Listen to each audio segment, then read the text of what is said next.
Saudis نے جب یہ 7 اکتوبر 2023 کا حماس نے اٹیک کیا اسرائیل پہ، اس کے بعد سعودیز نے اپنے آپ کو ڈسٹنس کر لیا فرام حماس، اور وہ PLA جو پیلسٹینین اتھارٹی ہے ویسٹ بینک میں، ان سے زیادہ قریب ہو گئے۔ حماس کے فائٹرز جب مارے جاتے تھے تو سعودی جو اسٹیٹ اونڈ میڈیا ہے وہ ان کو شہید نہیں کہتا تھا، وہ ان کو ٹیررسٹ ڈکلیئر کرتا تھا۔ حماس کے لیڈر تھے اسماعیل ہانیہ،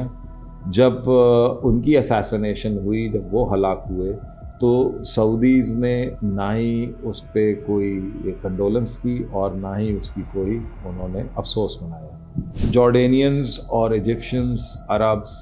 یہ اپنی اپنی جگہ بھی ٹھیک ہیں، بیکاز جیسا کہ میں نے آپ کو بتایا کہ فلسطینیوں کے ہاتھوں ان سب نے بہت زیادہ ملیٹنسی دیکھی ہے، ٹیررزم دیکھا ہے، اور فلسطینی ڈائریکٹلی ان سے لڑے بھی بہت ہیں۔ ابھی تک جو عرب پلان آیا اس میں تھا شروع میں کہ $20 بلین کا پیکج ہوگا for the support of Palestinian cause and reconstruction of غازہ، اور اب جو لیٹسٹ آیا ہے 4 مارچ کائرو میں جن لوگوں کی میٹنگ ہوئی ہے، اس کے بعد وہ ہے $53 بلین کا پیکج ہے، بٹ امریکنس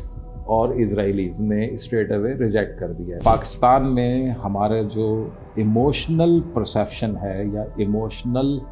ہماری ایک انڈرسٹینڈنگ ہے، اس کو ہمیں چیک کرنا پڑے گا، اور ہمیں جو پیلسٹینین ایشو ہے، جو اس وقت غازہ وار چل رہی ہے، جو اس کے رسپانس میں عربز، جارڈینینز اور ایجپشنز کر رہے ہیں، ان سب کو ہمیں ہسٹری اور ان کی جو پرابلمز ہیں ان کو سامنے رکھ کر سمجھنے کی ضرورت ہے۔ بسم اللہ الرحمن الرحیم، السلام علیکم، ویلکم ٹو بالڈی پروڈکشنز۔ تھوڑے سے وقفے کے بعد ہم آپ کے سامنے پھر حاضر ہوئے ہیں،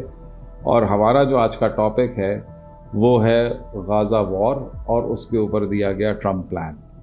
اب یہ سبجیکٹ جو ہے اس کے اوپر ہم کافی دن سے ریسرچ کر رہے تھے، اور ہم چاہ رہے تھے کہ ہم کسی طریقے سے اس کا کوئی سرا پکڑ کے اس کے اوپر ایک انالیسس کریں، مگر اتنی فاسٹ موونگ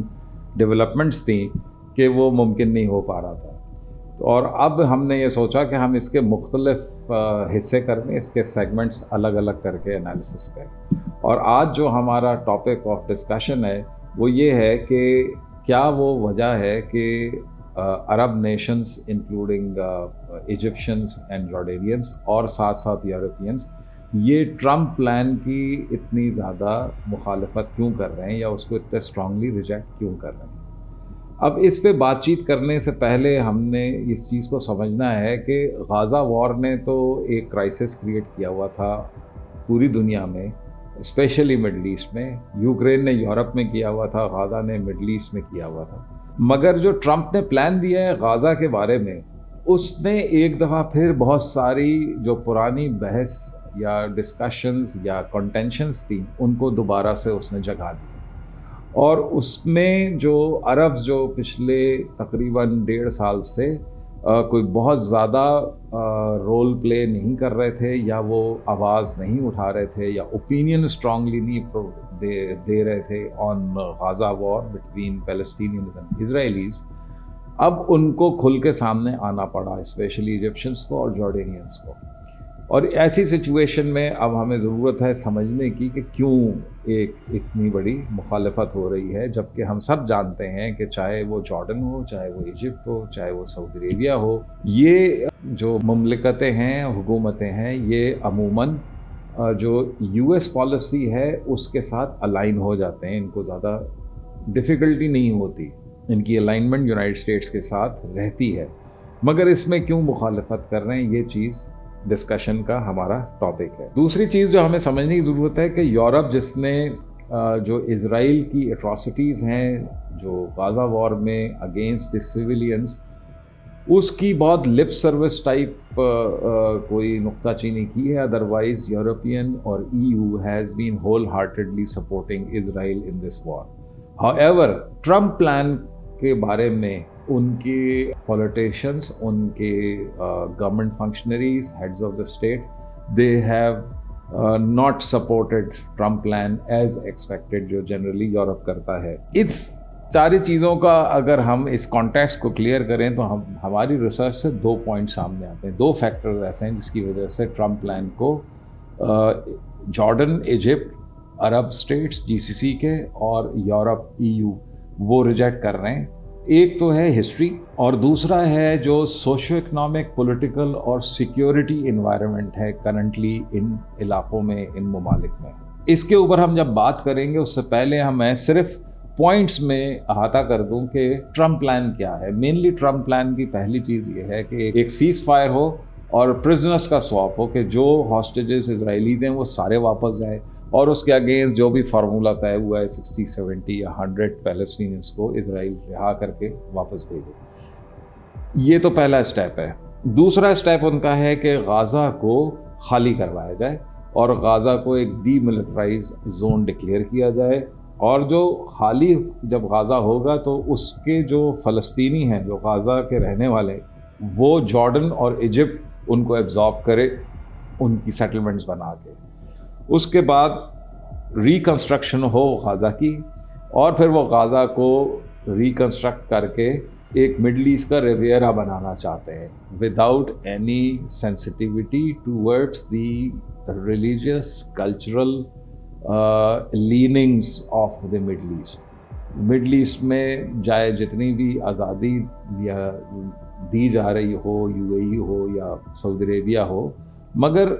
اس کے باوجود ریویرا ٹائپ جو جگہیں ہیں وہ شاید مڈل ایسٹ کی سوسائٹیز ایکسیپٹ نہ کریں. بٹ یہ تو دور کی بات ہے. پہلی بات ساری یہ ہے کہ ٹرمپ نے اسپیشلی، اور پھر ٹرمپ کے ایڈز نے، جب ٹرمپ کے غازہ پلان کو ایکسپلین کیا ہے تو یہ کسی نے نہیں کلیئر کیا کہ جو فلسطینی غازہ سے نکالے جا رہے ہیں اور ان کو سیٹل کیا جا رہا ہے جارڈن میں اور ایجپٹ میں، کیا یہ واپس آ سکیں گے غازہ میں کہ نہیں. تو یہ ایک ایسی ایمبیگوٹی ہے ٹرمپ پلان کی جس میں ایکسیپٹنس جو ہے from Arab world to Middle East to Europe, لوگوں نے اس کو ریجیکٹ کر دیا. تو ہم اب سب سے پہلے اپنے ڈسکشن میں چلتے ہیں ٹورڈس دا ہسٹری. ہسٹری میں سب سے پہلی چیز جہاں سے ہم اس کو اسٹارٹ لیں گے وہ ہے نکبہ. نکبہ وہ آپریشن تھا اسرائیلیز کا جس میں انہوں نے بائی فورس فلسطینیوں کو ان کی لینڈ سے اکھاڑا تھا، نکالا تھا، ایکسپیل کیا تھا. اور 1948 میں یہ ہوا تھا. اس میں 7 لاکھ فلسطینی جو ہیں، 700,000، وہ اپنی جگہوں سے ان کو اکھاڑا گیا، اور وہ پھر جا کے اس کی میجورٹی جو تھی ان کی وہ جارڈن کی طرف گئی اور ویسٹ بینک میں جا کر انہوں نے پناہ لی. 2 سال بعد 1950 میں ویسٹ بینک کو انیکس کر لیا جارڈن نے. یعنی وہ فلسطینی جو انٹرنلی ڈسپلیس تھے from with in the Palestine, وہ جو ویسٹ بینک میں آ گئے تھے، اب وہ انڈر جارڈینین رول آ گئے. جب وہ انڈر جارڈینین رول آئے تو وہاں پر پرابلم شروع ہو گئیں. ان کی پرابلم شروع ہو گئیں ود دی جارڈینین رول، اور ان کی پرابلمس جو اسرائیلی نیبرز تھے ان کے ساتھ تو تھی ہی تھی. یہ 1950 میں ہوا، اور اس کے بعد اگلے 20 سال تک یہ ٹینشنز جو تھیں وہ بڑھتی چلی گئیں. جب 1967 میں عرب اسرائیل وار ہوئی، جس کو 6 ڈے وار بھی کہا جاتا ہے، جس میں ایک طرف اسرائیل تھا اور دوسری طرف ایجپٹ، سیریا اور جارڈن تھے. اس عرب اسرائیل وار میں ایک سوئفٹ شکست ہوئی عربس کو، اور اس کے نتیجے میں اسرائیل نے قبضہ کر لیا ویسٹ بینک پہ بھی اور غازہ پہ بھی. جب اس نے ویسٹ بینک پہ قبضہ کیا تو وہاں پہ جو آباد تھے فلسطینی، ان میں سے بہت بڑی تعداد جو تھی وہ بھاگ کر جارڈن کے اندر آ گئی، اور پھر وہ ریفیوجیز بن گئے ود ان جارڈن. بہت سارے ایسے تھے جو ریفیوجیز جو تھے وہ ایجپٹ کی طرف چلے گئے تھے. تو یہ ایک کرائسس جو تھا from 1948 ایگریویٹڈ in 1950, then 1967 it happened. 67 میں جو عرب اسرائیل وار کے بعد ایک کرائسس کریٹ ہوا اور بہت سارے فلسطینیوں کو ہجرت کرنی پڑی، جان بچا کے بھاگے وہ جارڈن میں. تو وہاں پر جو 2 ملیٹنٹ آرگنائزیشنز تھیں ود ان پیلسٹائن، ایک popular front for the liberation of Palestine اور دوسری تھی فتح، جو کہ ملیٹنٹ ونگز تھے PLO کے، پیلسٹائن لبریشن آرگنائزیشن کے انڈر یاسر عرفات. ان دو آرگنائزیشن میں، جس میں مینلی جو یہ پاپولر فرنٹ تھا for the liberation of Palestine, ان لوگوں نے کوشش یہ کی کہ وہ ایک ایسا ایریا کیپچر کر لیں اور اس میں ویسٹ بینک کو بھی انیکس کر لیں کہ with in the state of Jordan ایک پیلسٹینین اسٹیٹ بن جائے، جس میں پلان تھا نارتھ جارڈن کا اربد جو ایک شہر ہے جو نارتھ آف جارڈن ہے، اور اس کے فردر نارتھ فوراً ہی سیریا کا بارڈر آ جاتا ہے بٹوین جارڈن اینڈ سیریا. اس کے ویسٹ پہ ویسٹ بینک ہے، اس کے ساؤتھ میں عمان کا شہر ہے جو کہ جارڈن کا کیپٹل ہے. تو اس علاقے کے اوپر جو ارد گرد کا علاقہ تھا ویسٹ بینک پہ تھا، وہاں پہ فلسطینی ملیٹنٹ آرگنائزیشنز کا فوکس تھا. وہاں پہ لڑائی وغیرہ ہوئی مگر وہ ایک سیٹلمنٹ ہو گئی. 1970 میں یا آپ کہہ لیں کہ 67 سے 1970 تک ملٹیپل ایئر لائنز جو ہیں وہ ہائی جیک ہوتی ہیں، اور وہ ایئر لائنز جو ہیں ان کو ہائی جیک کرنے والے یہی popular front for liberation of Palestine ہوتا ہے جو کہ ملیٹنٹ ونگ ہوتا ہے. اس کے بعد نمبر آف فیلڈ اٹیمپٹس ہوتی ہیں for the assassination of Jordan King Hussein. اب سپٹمبر 1970 میں جب جارڈینینز کا پیشنس ختم ہو جاتا ہے تو وہاں پہ مارشل لاء کا نفاذ ہو جاتا ہے، اور اس کے بعد جارڈینین آرمی جو ہے وہ عمان کا شہر اور اربد کا جو شہر ہے اس کا محاصرہ کر لیتے ہیں، انڈر سیج لے آتے ہیں اس کو. اس کی وجہ یہ ہوتی ہے کہ اس کے اندر فلسطینین پاپولیشن بہت ہوتی ہے اور ان کے درمیان یہ جو ملیٹنٹس ہوتے ہیں یہ بہت گڑبڑ کر رہے ہوتے ہیں. اس کے بعد تقریباً 1 مہینہ کافی جنگ و جدل ہوتا ہے، اور جو فلسطینی فدائی ہوتے ہیں ان کی پوسٹوں پہ، ان کی پوزیشنز پہ ایریل اٹیکس بھی ہوتے ہیں، جارڈینین آرمی کی طرف سے بھی اٹیکس ہوتے ہیں، اور ان کو ٹھیک ٹھاک ان کی پٹائی کی جاتی ہے، جس کے نتیجے میں بہت زیادہ کیجولٹیز ہوتی ہیں دونوں سائڈ سے، جارڈینینز کی بھی ہوتی ہیں اور فلسطینی جو ملیٹنٹس ہوتے ہیں ان کی بھی بہت کیجولٹیز ہوتی ہیں. اور پھر اس کے بعد جو عرب ورلڈ ہے اس کے پریشر میں کنگ حسین جو ہیں وہ دوبارہ سے سیز فائر کرتے ہیں، نیگوسیشنز ہوتی ہیں، اور اس طریقے سے یہ جو اٹیمپٹ تھی فلسطینی فدائیوں کی کہ وہ نارتھ آف جارڈن میں ایک فلسطینین اسٹیٹ بنا سکیں، اور اس کے بعد کوشش کر کے ویسٹ بینک کو بھی اس کے ساتھ ملا کر فلسطین کا کچھ ایک اپنا علاقہ بنا سکیں، وہ پھر ختم ہو جاتا ہے. اب یہ یادداشت جو ہے